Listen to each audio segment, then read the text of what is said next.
Do të falenderoj Presidenti Duda dhe besoj se kjo eksperiencë do të jetë shumë e dobishme për organizimin e summitit të Poznanit shumë shpejt në kuadër të procesit të Berlinit. Dhe tani kam kënaqësinë të ftoj Presidentin e Kroacisë, zonjën Kolinda Grabar-Kitarović. Faleminderit shumë. Thank you very much. Faleminderit shumë. Excellencies, Shkëlqësitë e juaj, zoti President, dear friends, miq të mirë, ladies and gentlemen, zonja dhe good zotërinj, afternoon to you all. mirëditat e It is gjithëve. such a pleasure to Është be një in Tirana kënaqësi today që for të jem this sot në meeting Tiranë on the për këtë Bertolini takim për process. procesin e First Berdo of all, Brionit. I'd like to, Para së gjithash, thank dëshiroj very much, t'ju falenderoj shumë to the President of Presidentin e Republikës së Shqipërisë, zotin Meta, i dashur Ilir, and to all of you, to the gjithashtu dhe të staff, gjithë to the ju, colleagues stafin for tuaj, organizing kolegët e this juaj, excellent të meeting cilët organizuan and këtë having takim such të a great mrekullueshëm host to us. dhe keni qenë një And mik of pritës course, shumë i special mirë për ne. welcome to Gjithashtu President Duda, dhe një dear Andrzej. mirëseardhje të veçantë It's wonderful to Presidenti have you Duda, here. i dashur Andrej, I është kënaqësi për t'ju pasur juve këtu. E thash gjithashtu edhe gjatë takimit, pavarësisht se ju nuk jeni shumë afër këtë rajoni, por është kënaqësi që të shikosh Presidentin e Polonisë dhe Polonin, të cilët janë në favor dhe mbështesin përfshirjen e të gjitha vendeve të Evropës juglindore dhe ato vende të cilët dëshirojnë të bëjnë pjesë antare të NATO-s, të cilët e kanë zgjedhur të jenë pjesë e kësaj. Procesi i Berdo Briunit i ka dyerta hapura të cilët janë theksuar dhe më përpara dhe kjo do vazhdoj të sjellë vëmendje të veçantë tek kjo pjesë e Evropës. Kur unë flas me kolegët e mi në Evropë dhe në Bruksel, pra nuk është se ka vetëm mungesë kuptimit të historisë, por gjithashtu ka edhe mungesë interesi këtyre. Dhe kjo ka të bëj me publikun që ka të bëj brenda Bashkimit Evropian. Për këtë arsye, zoti Presidenti Pohar dhe unë jemi duke e vazhduar këtë proces të Berdo Briuni dhe për ta shkuar përpara këtë proces, për të luftuar, për të ruajtur këtë pjesë e Evropës dhe për ta bërë këtë pjesë të Evropës agjent evropiane.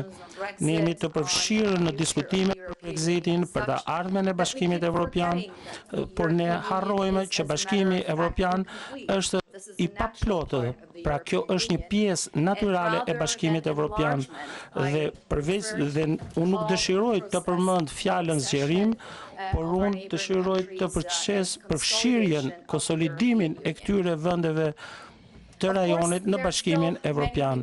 Gjithashtu ka shumë gjëra për të bërë dhe jam e lumtur që ne patëm një takim konstruktiv i cili përfshinte të gjitha takimet e tjera politike, por gjithashtu edhe konfirmoi përkushtimin ton për të sjellë vendet e Evropës juglindore në Bashkimin Evropian. Dhe ne u takuam me vendet kandidate, me vendet që aspirojnë të jenë anëtare dhe ishte një diskutim i ndërshëm ndërmjet nesh, diskutime që patëm mbi çështje të hapura, pra kjo është një formë shumë e mirë për të diskutuar dhe ne shpresojmë që të vazhdojmë këtë diskutim ndërmjet vendeve tona të Evropës juglindore për çështjet e hapura që kemi ne dhe ky proces duhet përdorur si katalizator për përfshirjen e vendeve të Ballkanit Evropior, për strategjinë e zgjerimit të tyre, për zgjidhjen e problemeve të hapura që ne kemi me njërin tjetër në mënyrë që të arrihet antarësimi i plot. Në anën tjetër, unë jam e shqetësuar mbi progres, me një lloj progresi të pa arritur. Pra, unë nuk mund të shtyp butonin për të bërë marrëveshjen e përfshirjes në BE, pra nuk mund t'i largoj vështirësitë, por negociatat do të fillojnë me Maqedoninë e Veriut, por gjithashtu edhe me Shqipërinë. Kroacia do t'i mbështesi hapjen e negociatave dhe ne do vazhdojmë të argumentojmë nevojën e përmirësimit të proceseve të tjera që ka të bëjnë këto vende kandidate. Gjithashtu dëshirojmë të shikojmë edhe Bosnjë-Hercegovinën të bëhet sa më shpejt që të jetë mundur një vend kandidat. Dhe dëshirojmë gjithashtu sa më shpejt liberalizimin e vizave për Kosovën dhe përfshirjen në proces të gjithë vendeve të tjera kandidate.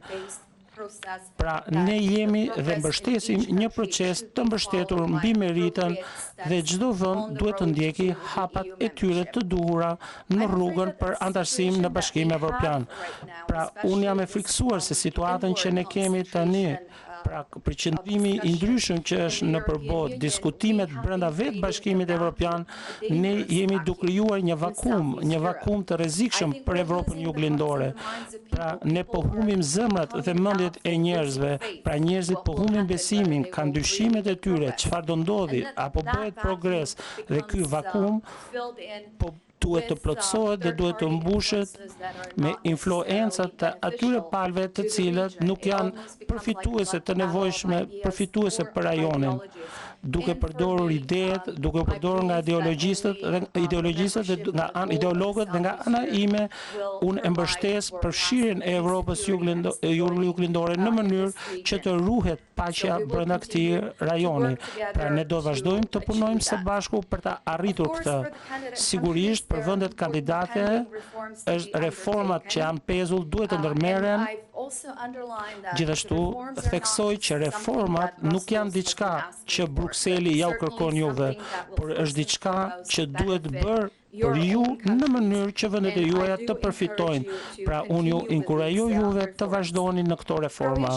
Kroacia do ta marrë presidencën në gjysmën tjetër të vitit 2020 dhe gjatë presidencës sonë ne do ta vendosim vendin ton përsëri duke theksuar Evropën juglindore dhe kjo do të jetë një mundësi për të pasur juve në nivelet më të larta të agjendës. Ne do organizojmë një summit për Evropën juglindore eksaktësisht 20 vjet pas summitit të Zagrebit për të parë të ardhmen evropiane të këtij rajoni. Pra zonja dhe zotërinj, dëshiroj ta mbyll me ju dhe dëshiroj ta përmbyll edhe me fjalët që bëra edhe gjatë takimit. Pra duhen 2 veta për të kërcyer tango. Pra nga ana jon ne do të vazhdojmë t'ju shtyjmë juve në përpjekjet e juaja për të hyrë në BE dhe për të antarësuar në NATO, por nga ana tjetër ju duhet të merrni hapat juaj. Muzika është duke lozur, muzika ka një kohë të gjatë që është duke luajtur, pra ne nuk duhet të gjejmë me justifikime, pra duhet të përfshijmë njëri tjetrin, pra le ta kryejmë këtë. Faleminderit. Për kontributin tuaj të jashtëzakonshëm për këtë proces, por edhe për këtë summit. Dhe tani kam kënaqësinë të ftoj presidentin e Slovenisë, zotin Borut Pahor, i cili do të jetë edhe mikpritësi i summitit të ardhshëm që do të zhvillohet në Sloveni, dhe ta falenderoj përzemërsisht për kujdesin e tij të veçantë për organizimin e suksesshëm të këtij summiti sot.